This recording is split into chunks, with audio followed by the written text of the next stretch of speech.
खूप छान खूप छान. मला असं वाटतं की झी मराठीच्या आतापर्यंतच्या सगळ्या मालिका आतापर्यंत सुपरहिट झालेल्याच आहेत आणि त्या होतच राहतील. त्याचप्रमाणे ही पहिली वेब सिरीज सुद्धा तितकीच सुपरहिट होणार आहे. जोरदार त्या संपूर्ण टीमसाठी. सब लोग सब्सक्राइब करके देखिएगा. आणि आता मी या रंगमंचावरती आमंत्रित करणार आहे या सिरीजच्या निर्मात्या शर्मिष्ठा राऊत यांना आणि सोबत तेजस सर यांना सुद्धा. शर्मिष्ठा राऊत आणि तेजस देसाई या. वा वा वा जोरदार टाळ्या झाल्या पाहिजे. या दोघांचंही खूप खूप मनपूर्वक स्वागत. खूप खूप शुभेच्छा. तुमच्या मालिका तर सुपरहिट होतातच आहे, इथून पुढे सुद्धा होत राहतील आणि वेब सिरीज सुद्धा भयंकर गाजणार अशी आम्हाला सगळ्यांना खात्री आहे. खूप खूप शुभेच्छा. काय सांगाल या नवीन प्रोजेक्ट बद्दल?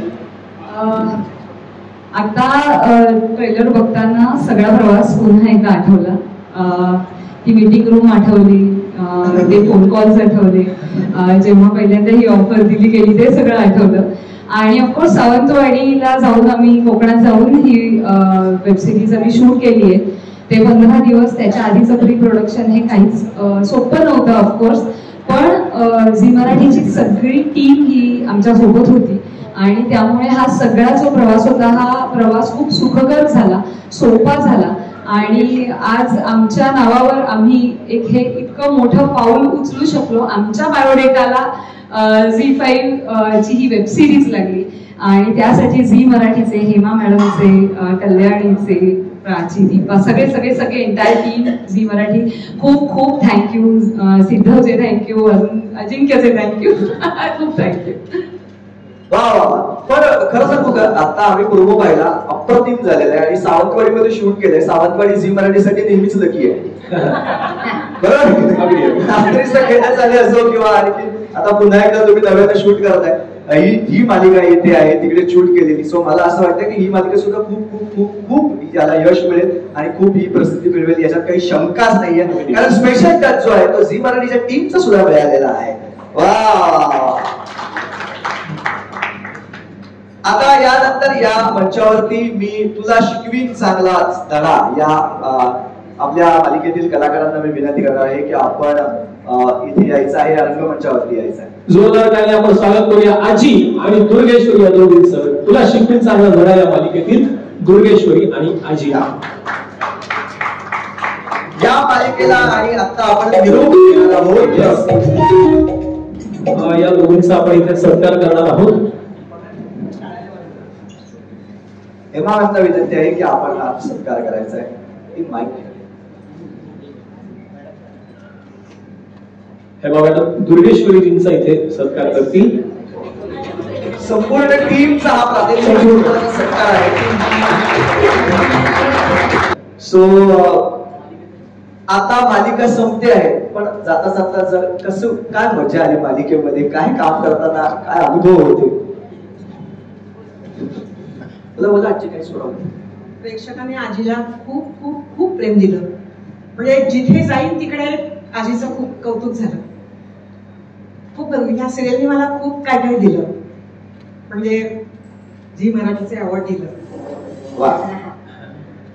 म्हणजे आठवणी खूप छान आहेत. मला आता म्हणून येते, डोळ्यात पाणी येते.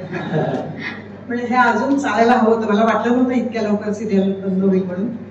अजून खूप 1-2 वर्ष चालली असती तर मला खूप आनंद झाला. कारण तेवढंच लोकांचं प्रेम मिळालं असतं. ठीक आहे, आरंभ आहे तिकडे अंत आहेच. आणखी नवीन काय काय छान सुरू करते. खूप खूप शुभेच्छा. मी नेहमीच म्हणते की झी मराठी माझं माहेर आहे, कारण झी मराठीने मला भरपूर वर आणलं आणि घराघरात पोहोचवलं. पहिली सिरियल माझी तुझ्या त्या जीव रंगला, चंदाचं कॅरेक्टर मी त्याच्यात प्ले केलं होतं आणि आता शर्मिष्ठाताईंनी आणि तेजस सरांनी मला दुसरा चान्स दिला तुला शिकवीन चांगलाच धडामध्ये दुर्गेश्वरीचं. आधी मी फक्त कोल्हापूरमध्ये फेमस होते, पण तुला शिकवीन चांगलाच धडामुळे अख्ख्या महाराष्ट्रात मी फेमस झाले.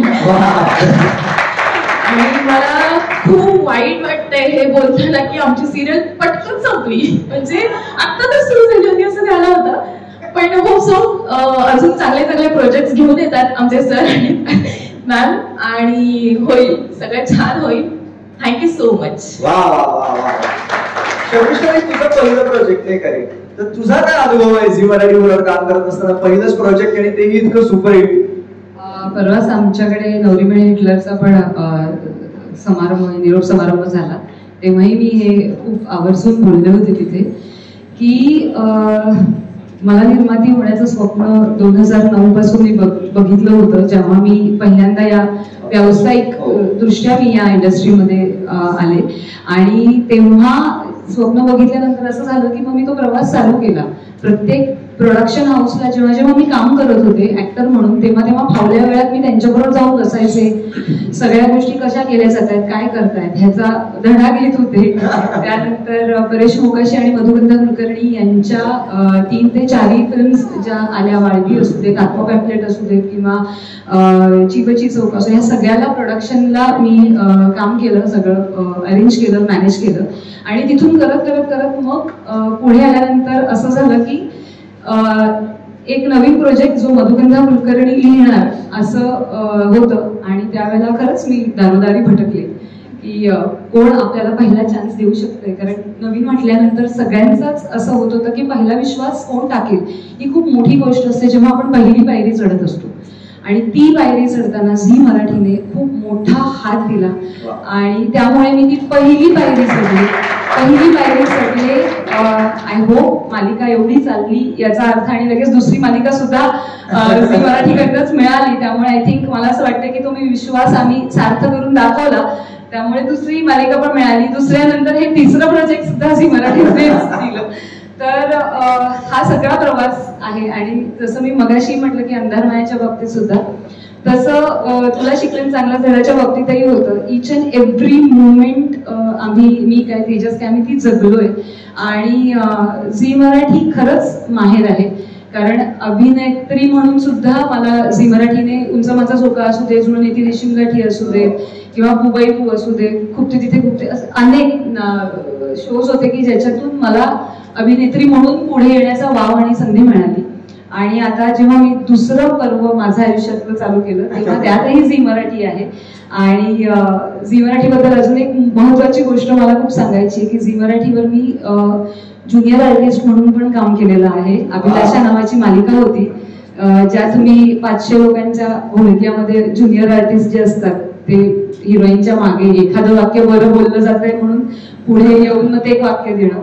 सो तिथून तो प्रवास, अल्फा करंडक एकांकिका स्पर्धा, त्याच्यानंतर ज्युनियर आर्टिस्ट, त्याच्यानंतर आर्टिस्ट आणि ते निर्माती, हा सगळा प्रवास मी झी मराठी बरोबर. त्यामुळे खऱ्या अर्थाने जसं आता दीप्ती म्हणाली की खऱ्या अर्थाने माहेर आहे माझं. आणि एंटायर टीम म्हणजे प्राची असू देत, कल्याणी असू देत, खूप खूप खूप हेमा सुद्धा, हे असे सगळे सिनियर्स असून सुद्धा जिथे जिथे चुकत गेले तिथे तिथे त्यांनी प्रेमाने पण समजावून सांगितलं, वेळ प्रसंगी ओरडा सुद्धा खाल्ला. पण ऑफकोर्स कारण मला ते शिकायचं होतं आणि आजही माझी ती प्रोसेस चालू आहे. त्यामुळे जशी मी शिकत चालले आहे तशी तशी मी हळूहळू एक स्टेप पुढे घेत चाललेली आहे. त्यामुळे झी मराठी तर म्हणजे I love you Zee Marathi. खरंच आहे, मी सुद्धा तुझा प्रवास पाहिलेला आहे. निर्माता होण्यासाठी तू किती धडपड केलेली आहे, नाटक वगैरे असेल ना, अशा अनेक गोष्टी मी पाहिलेल्या आहेत. पण त्यानंतर तुला ही पहिली मालिका मिळाली आणि झी मराठी बरोबर मिळाली. तू म्हणालीस ते अगदी बरोबर आहे. झी मराठी ज्या ज्या लोकांना काय म्हणतात की एक आधार देऊन त्यांना पहिली पायरी देतात, पायरी नाही ते हायवेज देतात आणि त्याच्यानंतर आपला प्रवास हा अतिशय सुखकर होत असतो. त्याचं एक उदाहरण मी सुद्धा आहे. So thank you so much Zee Marathi.